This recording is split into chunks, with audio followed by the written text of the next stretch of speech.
Bismillahirrahmanirrahim. Sahabat, sering kita mendengar kalimat ikhlas. Ikhlas itu ketika menyembunyikan amal soleh, sebagaimana menutup rapat keburukan.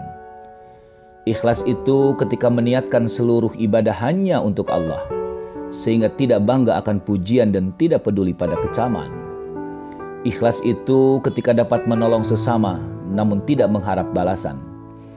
Ikhlas itu ketika mampu berbagi rezeki, meskipun dalam keadaan terhimpit. Ikhlas itu ketika rela mengalah dan merendahkan ego pribadi, agar tidak terjadi perselisihan. Ikhlas itu ketika tersenyum melihat orang lain bahagia, walaupun kita sedang berduka. Ikhlas itu ketika harus melepaskan sesuatu demi kebaikan bersama, sekalipun kita yang terluka. Ikhlas itu ketika dihujani kata-kata yang menyakitkan, tapi malah membanjirinya dengan doa kebaikan. Ikhlas itu ketika mampu memaafkan tanpa perlu mengingatnya lagi dengan kebencian. Ikhlas itu ketika membalas setetes kejahatan melalui selautan kebajikan.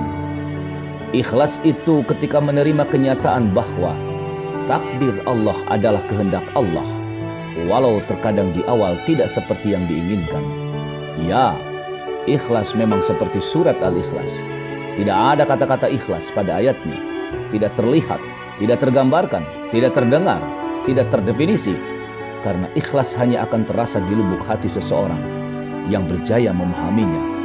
Sahabat, semoga Allah memberi kita banyak kemudahan untuk menguasai salah satu ilmu tersulit dalam kehidupan ini, yaitu keikhlasan. Terima kasih sahabat, semoga bermanfaat.